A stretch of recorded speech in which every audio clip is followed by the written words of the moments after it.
Bases epistémicas para la educación, a cargo de Anay Moyariza y Carlos Saber Gómez Pérez, en el marco del módulo de Bases epistémicas de la formación doctoral de la UP. Antes de abordar el tema de una mirada a la educación desde la epistemología, es necesario hacer un aparte sobre los conceptos de lo que es epistemología y lo que es educación. En primer lugar, tenemos a Guillermo Briones cuando dice que la epistemología es el análisis del conocimiento. Sin embargo, también Anthony Morel nos dice que la epistemología es una reflexión sobre la producción de las disciplinas científicas y el conocimiento científico. Asimismo, Mario Bunge dice que la epistemología es la rama de la filosofía que estudia la investigación científica y su producto, el conocimiento científico. Con respecto al tema de la educación, son varios los conceptos que también se han emitido sobre ella, y el primer concepto dice que es el proceso de facilitar el aprendizaje, la adquisición de conocimientos, habilidades, valores y creencias, y sobre todo hábitos en un grupo de personas, y que estos son transferidos a las nuevas generaciones a través de diversos métodos o maneras, por ejemplo a través de la narración, la discusión, la enseñanza.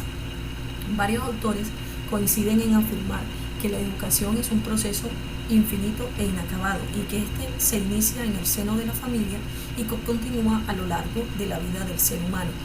Filósofos como Comte, como Aristóteles, como Immanuel Kant, como John Locke han lanzado sus postulados acerca de lo que para ellos es la educación.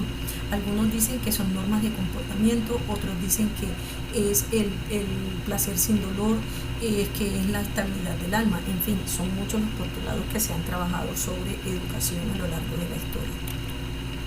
Ahora, en el campo de la epistemología y la educación se analizan tres puntos fundamentales o tres pedagogos fundamentales en este campo, que son Alan Chalmers, Edgar Morin y Michel Foucault. Cada uno de ellos plantea un postulado con respecto a este tema. Chalmers, por ejemplo, dice que la ciencia es un asunto complejo y que no puede manejarse con reglas simples. Morin nos habla de la teoría del caos y la complejidad, y Foucault la relación entre la epistemología, la metodología y las ciencias sociales. En esta primera parte, Chalmers y la naturaleza de la ciencia coincide con otros autores en decir que a través de la observación de fenómenos de la naturaleza se pueden formular teorías que posteriormente pueden llegar a convertirse en leyes y por ende en conocimiento científico. Sin embargo, estas leyes, teorías y conocimientos científicos siempre deben estar sujetos a un proceso de experimentación, y aparece Popper con su teoría de la falsación, donde dice que toda ciencia puede ser falseada, y que si no supera estos procesos de experimentación, comprobación o falsación, simplemente la ciencia debe desecharse. Pero en cambio, si lo supera, lógicamente puede avanzar en otra categoría de lo que llama Lakatos y Kuhn como las teorías científicas como totalidades estructuradas, ya que estas necesitan un orden, necesitan una estructura para poder superar o seguir presentes en el campo científico como tal. Ahora, en cuanto a los postulados de Thomas Kuhn con la ciencia, decimos que este plantea un proceso cíclico de lo que considera o lo que se puede llamar ciencia. Este proceso cíclico empieza con un primer paso que él denomina presciencia. Esta presciencia, en su avance por nutrir su conocimiento, puede llegar a ser una ciencia normal. En este paso, la ciencia normal llegará un momento en que se planteen postulados que las cuestionen, y puede llegar a entrar una crisis de la cual se deriva una revolución científica, y que va a ella a emanar una nueva ciencia, y ahí se repetiría entonces el ciclo que dice Kuhn: presciencia, ciencia normal, crisis, revolución, nueva ciencia, ciencia normal, crisis, y así sucesivamente. Por eso se habla de que la ciencia o el conocimiento científico es un conocimiento inacabado. Por su parte también Feyerabend y la ciencia habla de, o nos plantea, cuatro postulados. En un primer postulado él dice el todo vale.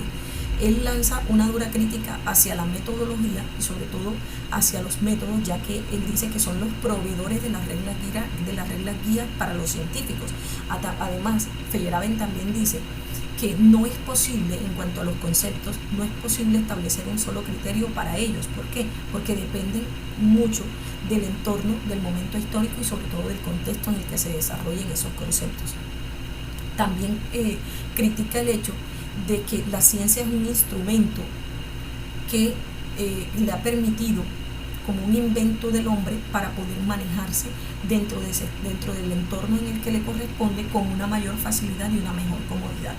A su vez también se apoya en la teoría de la inconmensurabilidad, en donde dice que los significados y las interpretaciones del contexto o de los conceptos dependen del contexto y del entorno y sobre todo del momento histórico en el que se desarrolla. Con respecto al proceso de la ciencia, existen varias corrientes filosóficas que han intentado explicar de una manera u otra y de acuerdo con su intencionalidad lo que es la ciencia. En primera instancia tenemos el racionalismo. Dice que las teorías científicas son difíciles de probar, pero también dentro de esa dificultad probatoria también son difíciles de refutar. Por ende, deben ser aceptadas hasta el momento en que no se puedan o no se encuentren los argumentos apropiados para refutarlas. También dice que hay un solo criterio que es universal y ahistórico para poder considerar la ciencia. Este solo criterio, lógicamente, se basa en la universalidad de la ciencia como tal. Sin embargo, también dice que las decisiones del científico deben estar guiadas por ese criterio universal y buscar siempre que sea aceptado. Por su parte, el relativismo considera o establece que las consideraciones técnicas dependen de los valores e intereses de cada individuo y del contexto y del momento histórico en el que se desarrolla. Los relativistas niegan a la ciencia como única categoría superior del conocimiento. Deben existir otras categorías y relevarle ese nivel o ese puesto en el que se ha elevado a la ciencia como tal, ya que para ellos no existe una categoría de ciencia que sea universalmente aceptada, por lo dicho anteriormente, porque depende de los valores e intereses y sobre todo del contexto y el momento histórico en que se desarrolla esa categoría científica. Por otro lado, los objetivistas nos hablan de que las teorías científicas tienen una estructura objetiva que está fuera de la mente del ser humano. Por ello, las situaciones problemáticas deben tener y tienen por sí una existencia objetiva.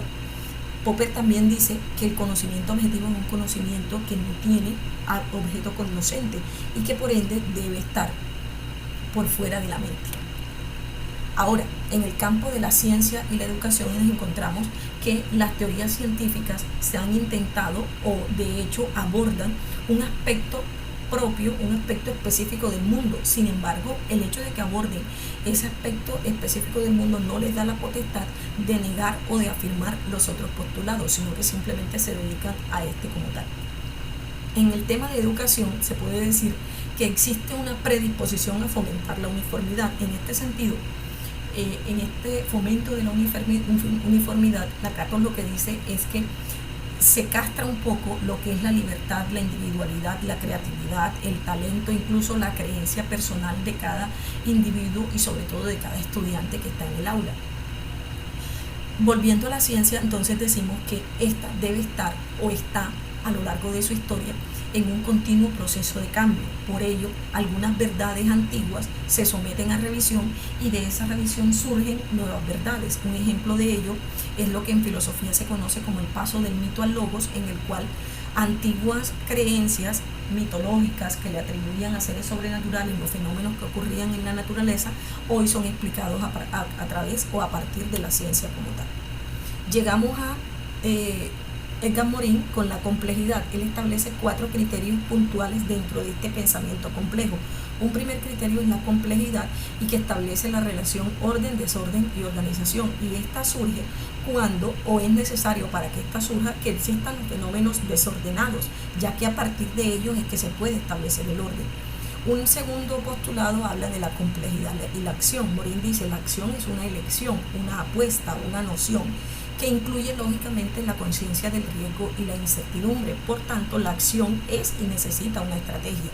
Y dentro de ese marco de esa estrategia de la acción debemos prepararnos para lo esperado. ¿Por qué? Porque la complejidad como tal se necesita una estrategia para poder sobrevivir. ¿Por qué? Porque lo que se mantiene en equilibrio o lo que está programado simplemente funciona. Pero en el sentido de que sucesos inesperados pueden ocurrir, necesitamos tener una estrategia para poder afrontarlo. Y por último tenemos lo que él considera o lo que él llama la teoría del caos. ¿Qué propone? Propone que la realidad es un continuo de orden, desorden, orden, desorden, y que del caos lógicamente pueden nacer nuevas estructuras llamadas, él las llama las estructuras disipativas. Y el caos es necesario, ¿para qué? Para poder reevaluar el conocimiento científico, reestructurarlo y derivar de ellos nuevos saberes. Ahora tenemos a Foucault con la historia de las ideas. Básicamente Foucault establece dos parámetros iniciales para poder explicar la historia de las ideas. Un primer abordaje desde lo clásico que busca la continuidad como característica básica, y un segundo abordaje desde la discontinuidad, que él explica la historia de las ideas a través de las rupturas. De estas dos explicaciones surgen entonces los dos enfoques que él le da. Un primer enfoque que está relacionado con el abordaje clásico, y él lo llama la globalidad. Esa globalidad para Foucault busca la coherencia y la continuidad causal entre los hechos.